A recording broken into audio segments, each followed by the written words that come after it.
Hey kids, welcome back to some more science, some more kitchen chemistry science, because kitchen chemistry science is cool.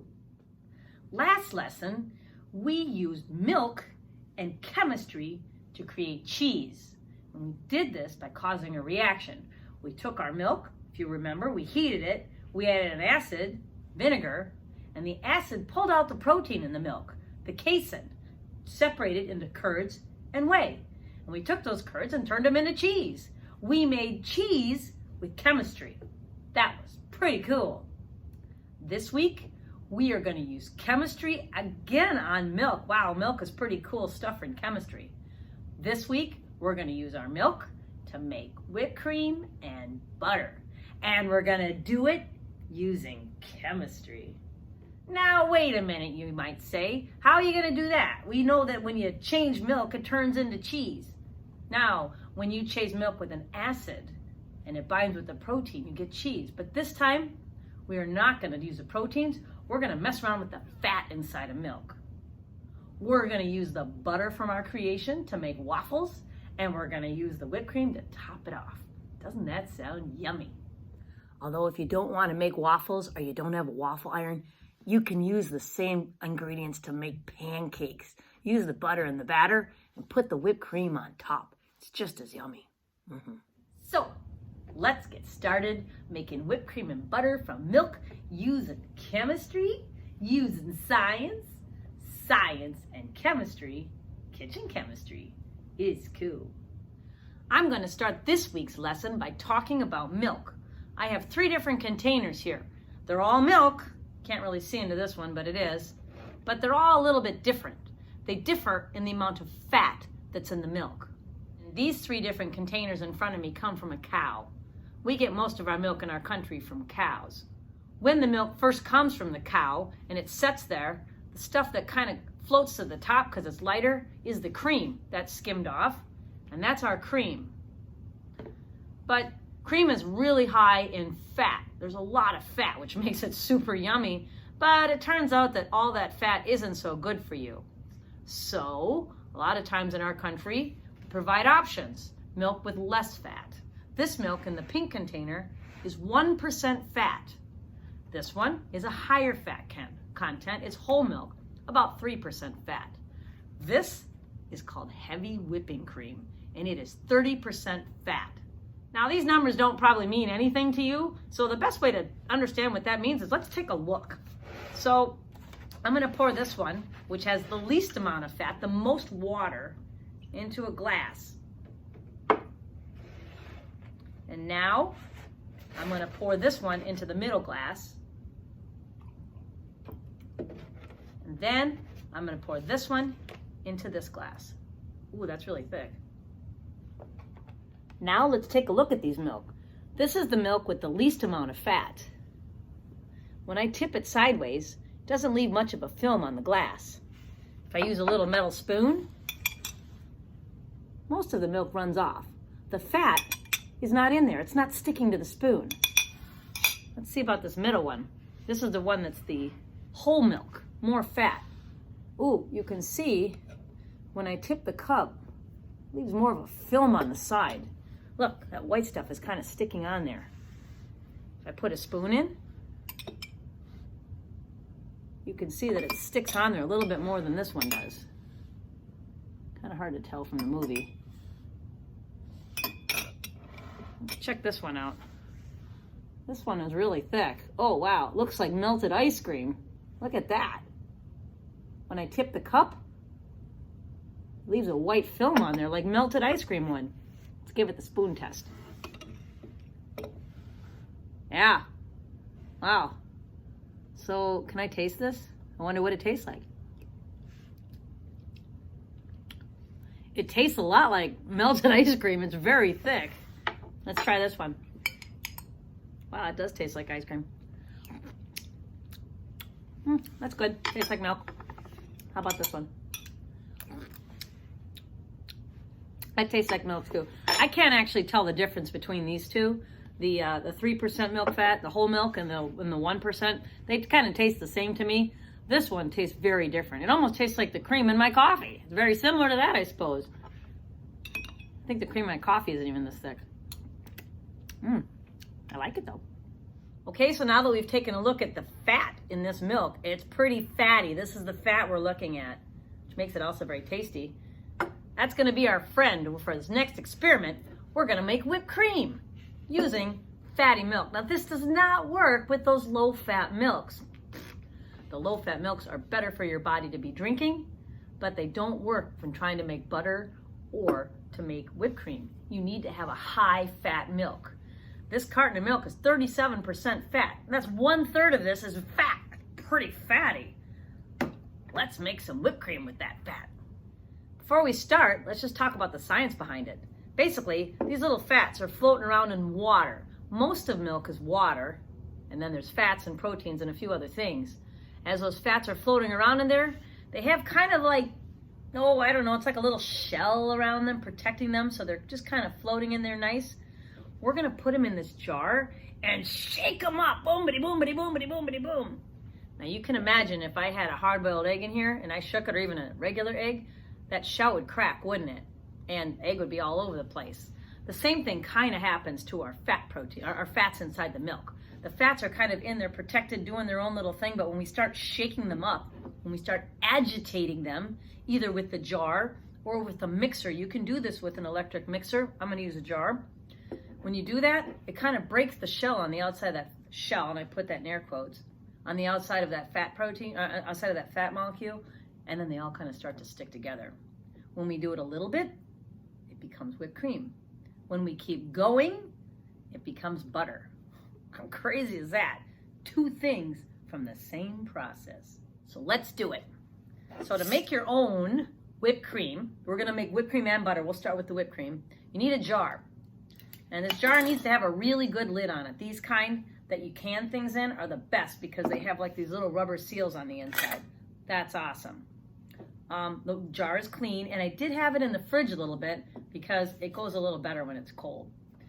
I'm gonna take my heavy whipping cream, doesn't work with milk, even whole milk, heavy whipping cream, and I'm gonna fill the jar no more than half full because I need to agitate. I need to shake it up to break up the little shell on my fat there. If I don't have enough room on the top, it'll just slosh a little bit, not much. I need to really bang it around. Now, I'm going to push that jar on really tight, the lid, so it's not gonna leak. And I'm just gonna shake.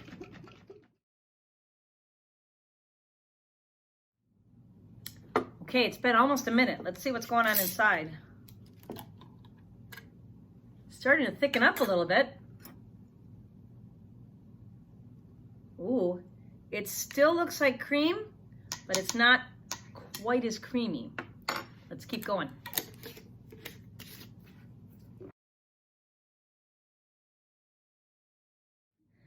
It's not making as much noise now when I'm shaking it. It's been about almost 4 minutes, and it's only a little bit of sloshing going on in there. So something's happening. Let's take a look. Ooh. It's getting closer. Still not so fluffy yet, but wow, look at the change. It's really thick now. This was before, and this is now. Definitely getting closer. A little bit more, I think.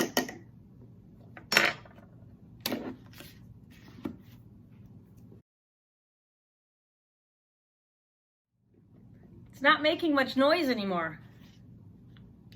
I do want this to be sort of sweet, so I am gonna add just a little bit of sugar to this before I finish this up.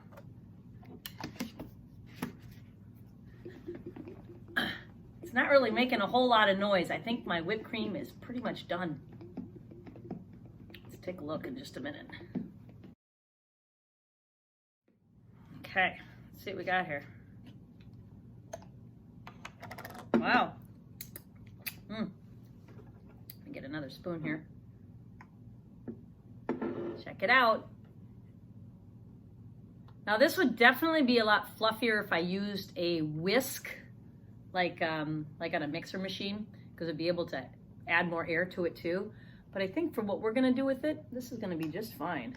Probably need to stir it up just a little bit more. Looks like the stuff on the outside is a little bit better, but look at how much different it looks than the other two. Should we taste it?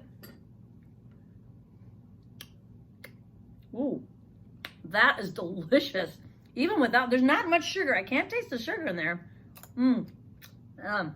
Tastes like, oh, I don't know, whipped cream. It's delicious. Thumbs up on this stuff. So I'm gonna put this aside actually in my fridge because, because we're gonna put this on our waffles. Yeah, I think this is done. We're gonna put this on our waffles when we bake. So if you're not gonna use your whipped cream right away, then put it in the refrigerator because it's gotta stay cold. That's what I'm gonna do. All right, for this next part, I'm going to use this jar. I had a bigger jar, but I decided to use the smaller one. And I'm gonna make some butter now with just the heavy whipping cream. Now we just used this to make whipped cream. Now we're gonna make butter. How's that gonna work out? Well, one thing I did do is I let this sit at room temperature for a little bit. When I made the whipped cream, the heavy whipping cream was cold. This is now room temperature. And I'm going to fill up this nice clean jar, no more than half full, just like I did for the whipped cream. And screw the lid on tight again, make sure there's a seal, and we're gonna start shaking again. I think this time I'll set a stopwatch so we can see how much time goes by. Got my iPad here, and I just started a timer. See how long this takes.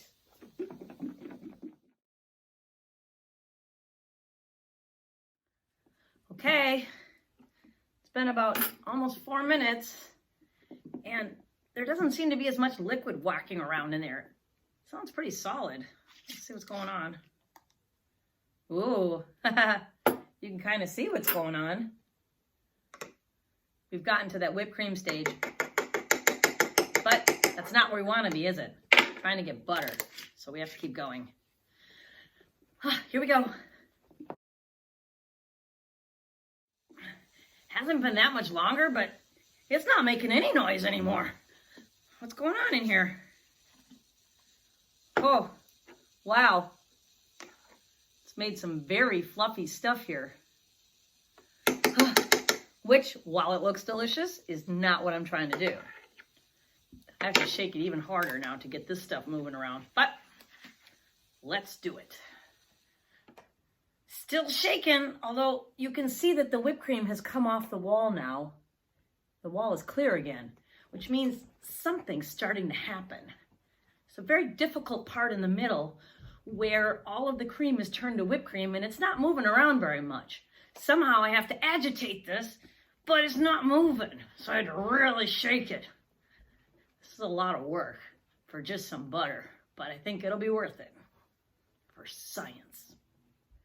Still shaking, but you know what? It's starting to clunk around again in there. And now it looks like there's some kind of liquid going on in there along with the solid. Just about done. What's happening now is those fat shells have finally broken down and the little globs of fat are starting to stick together. It gets a little easier after this.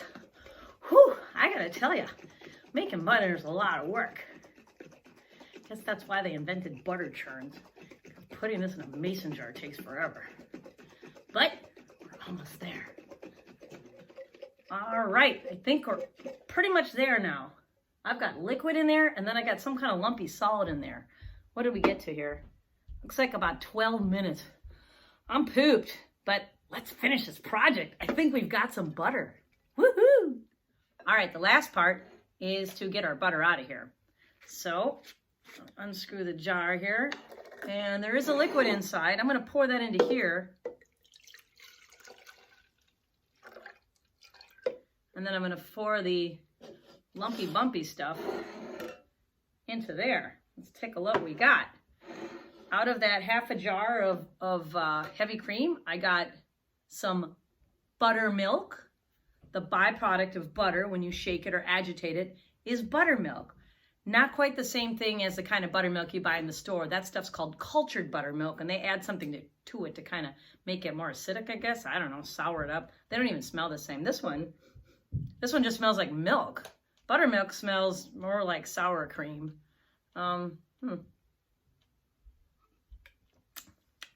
Just tastes like milk.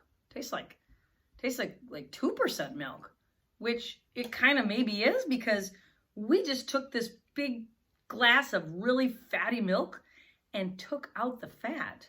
So this is just got all the proteins left without all the fat. So it's probably better for me. Doesn't taste bad. All right, but we're not done here, because we've got still some of this filmy stuff in here. We got to get that out of there, or the butter's going to go rancid. It's going to go bad. The easiest way to do that with clean hands is to just sort of put some clean water on it, squeeze it out a bit, dump it out, and then it's very slippery. Add some more water here. See, the milk's kind of cloudy again. You can rinse it under a sink if you want to, but that'd be a lot of work in this video, so I'm just going to rinse it under this water a few times. Getting there. Just room temperature water. Too warm, you're going to melt it. Too cold, you're going to lump it up. Just kind of room temperature water here. All right.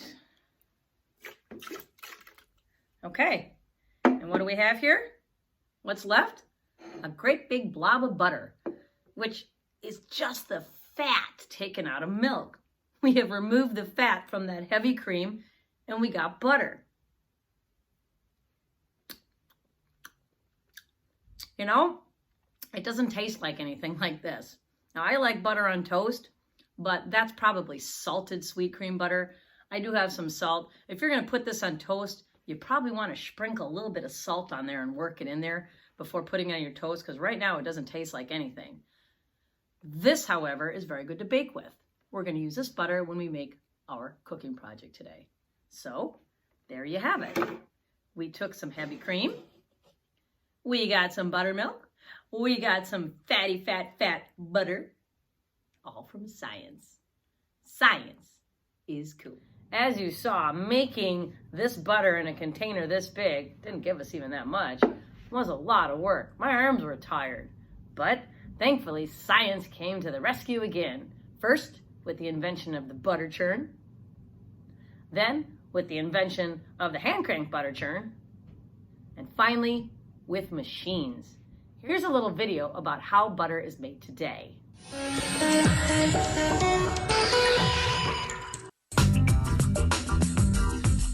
Butter making begins with a tanker truck delivery to the dairy, 30,000 liters of raw cow's milk.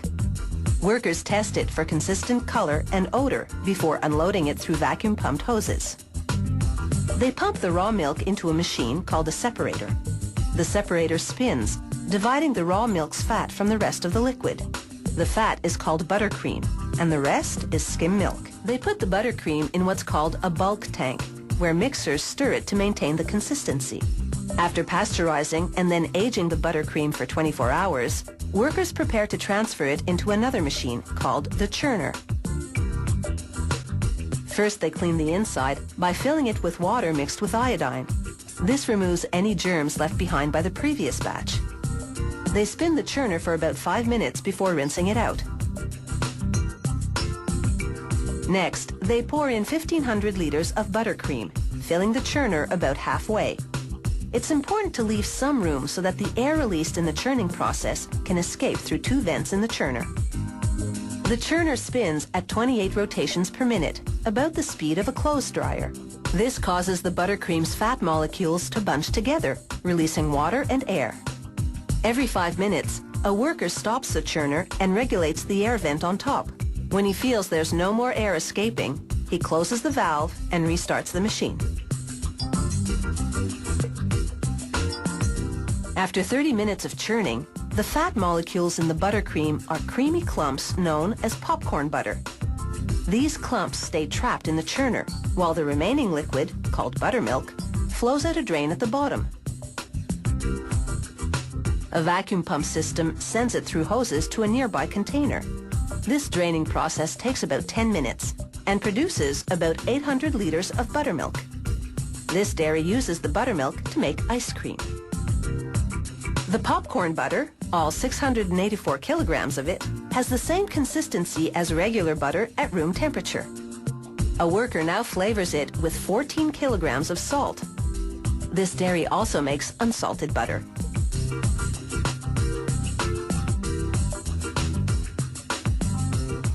Another 30 minutes of churning and the fat molecules thicken even more and blend with the salt. What results is butter, which is yellow because of its natural vitamin A.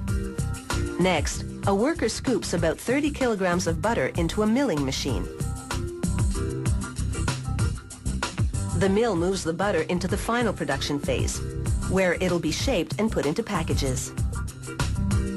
This machine squeezes butter into an injector that's shaped like a block. The injector then deposits blocks of butter into open packages. Cooking project time! Here's the recipe. Take a screenshot and print it out. If you don't have the energy or time for this, just go ahead and get a box of pancake mix. Make yourself some pancakes to top with that whipped cream. We are going to start off our recipe with our dry ingredients. We are going to need 1 3/4 cups of flour, and I forgot a knife again, so I'll just use the handle. Remember, you don't want to pack this stuff in, you just want to smooth one. And then I need 1/4 cup 3 times. I'll use the handle on this one. 1.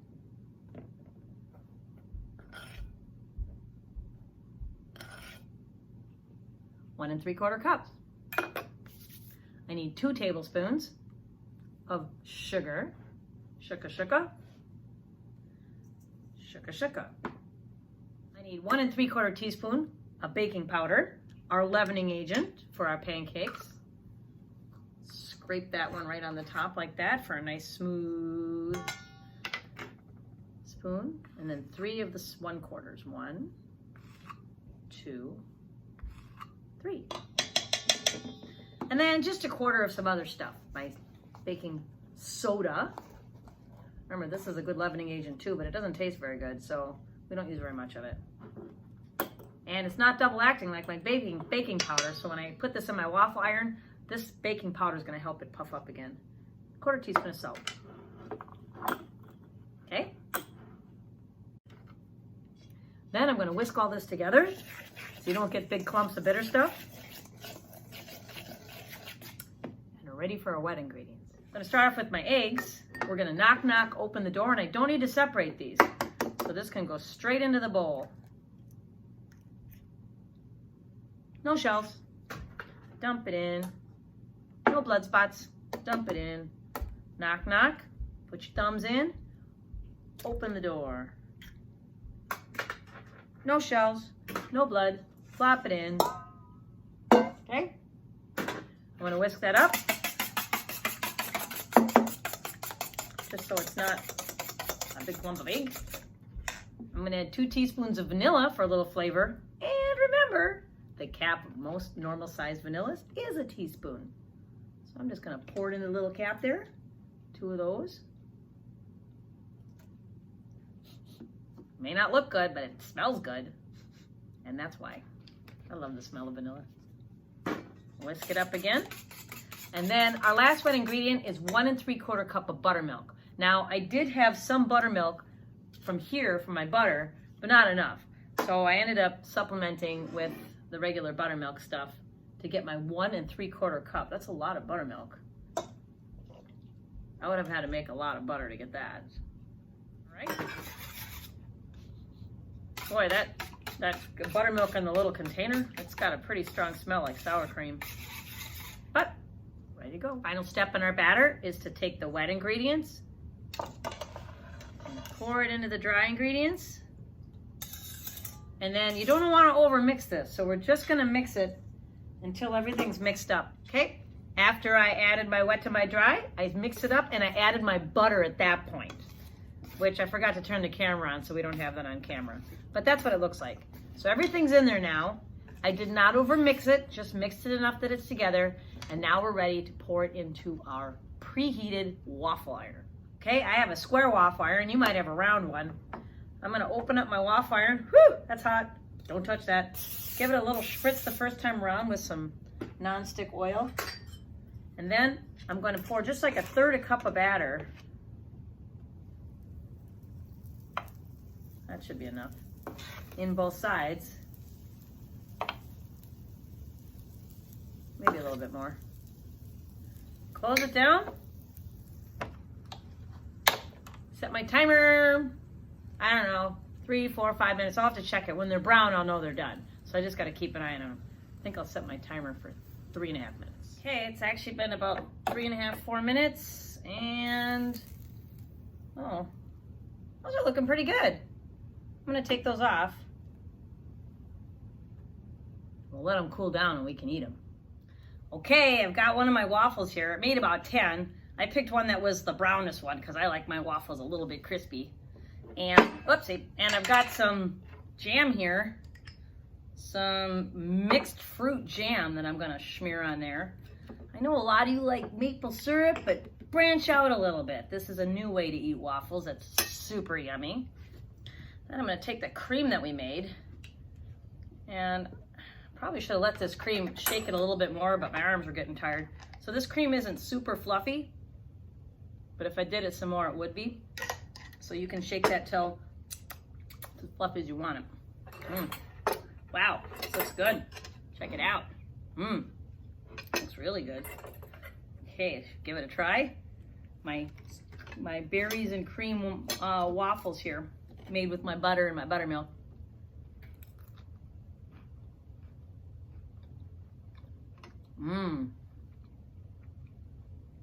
That's amazing.